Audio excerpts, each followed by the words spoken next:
Ah, le coup est bien craqué. Hello, guess what, je suis de retour sur YouTube. Aujourd'hui, j'ai pas le temps, on va parler de Mon Crime réalisé par François Ozon, et ce dans un nouvel épisode de La Petite Critique. C'est parti! Regarde perçant, je te mate et je m'enflamme lentement. Alors pour commencer, qui c'est qu'il y a de beau dans le casting? Nadia Thérèse qui est Vix, Rebecca Marder, Isabelle Huppert, Fabrice Lucchini, André Dussolier, Félix Lefebvre, que j'aime de tout mon cœur, on se demande pourquoi, ou encore... Pourquoi vous l'avez mis? Vous savez que j'ai du mal avec lui, pourquoi vous l'avez mis? C'est où la dernière fois que je l'ai vu? Je vois des gens insupportables dans des immeubles. Maintenant, qu'est-ce que ça nous raconte, Mon Crime? Eh bien, tout simplement la fois où j'ai mis le lait avant les céréales et que j'ai trouvé ça plutôt cool. On parle pas de ça. Bah alors, on parle de quoi? Bah, du film. Ah oui, non, merde, oui, bah non, le film, oui. De quoi nous parle le film? Oh, qu'est-ce que t'es nouille? Oh, ça va, hein? Dans les années 30, à Paris, Madeleine Verdier, jeune et jolie actrice sans le sou et sans talent, est accusée du meurtre d'un célèbre producteur. Aidée de sa meilleure amie Pauline, jeune avocate au chômage, elle est acquittée pour légitime défense. Commence alors une nouvelle vie faite de gloire et de succès jusqu'à ce que la vérité éclate au grand jour. Que de suspense. Je me demande si j'ai pas soudain perdu la notion du bien et du mal. Ok, maintenant que la présentation du film est terminée, eh bien, qu'est-ce que ça vaut, Mon Crime? Eh bah...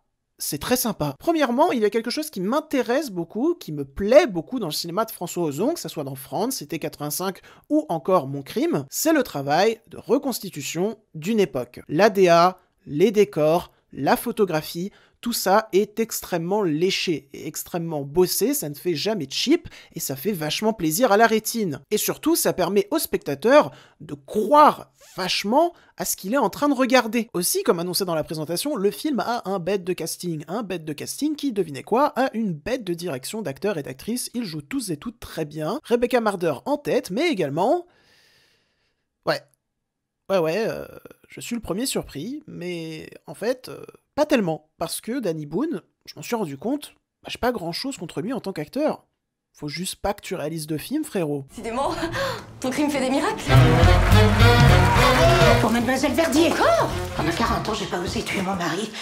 Si j'avais su. Bon, maintenant, on va passer assez vite sur les défauts du film, parce que, il y en a pas beaucoup. C'est pour ça qu'on va passer assez vite dessus, mais il y en a quand même, parce que la perfection n'existe pas. Je trouve que par moments, le film a quelques longueurs dues à un manque de mise en scène cinématographique, selon moi. Par moments, c'est un petit peu trop théâtral.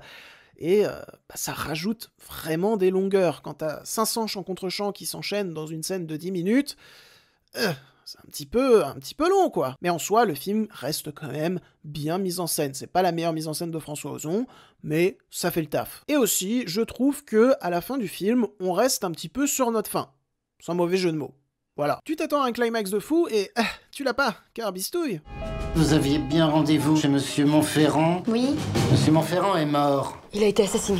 Enfin, nous allons finir cette petite critique en revenant sur de nouvelles qualités. C'est toujours bien de finir par le positif, ça va vous donner envie de voir le film. En plus, il est bien, donc tant mieux. Il y a un point dans l'écriture que je trouve vraiment intéressant, vraiment plaisant, c'est à quel point les personnages vont toujours penser des situations à l'avance et dans les minutes qui suivent, ces situations qu'ils ont imaginées vont complètement se renverser, se casser la gueule. Généralement de manière assez drôle en plus. Ça met pas mal d'obstacles à franchir pour les personnages, et ça en fait un récit que je trouve vraiment bien construit, efficace. Et enfin, pour finir, en termes d'écriture de dialogue, je trouve ça assez savoureux parce que on va avoir pas mal de rimes, vraiment beaucoup de rimes, et je trouve que, encore une fois, c'est positif, ça amène encore plus d'efficacité au récit. Ta vie me semble si différente à présent. Et donc voilà, c'en est tout pour cette nouvelle petite critique. J'avais envie de relancer ce concept sur la chaîne parce que je l'aime vraiment bien, ça me permet de faire 2-3 trucs en montage que je kiffe, donc let's go quoi. J'espère qu'elle vous aura plu, intéressé et diverti. Si c'est le cas, n'hésitez pas à la liker, commenter et partager sur vos réseaux sociaux. Je tiens un compte Twitter, Instagram, Sens Critique et Captain Watch qui s'afficheront en description, et surtout, n'hésitez pas à vous abonner à la chaîne.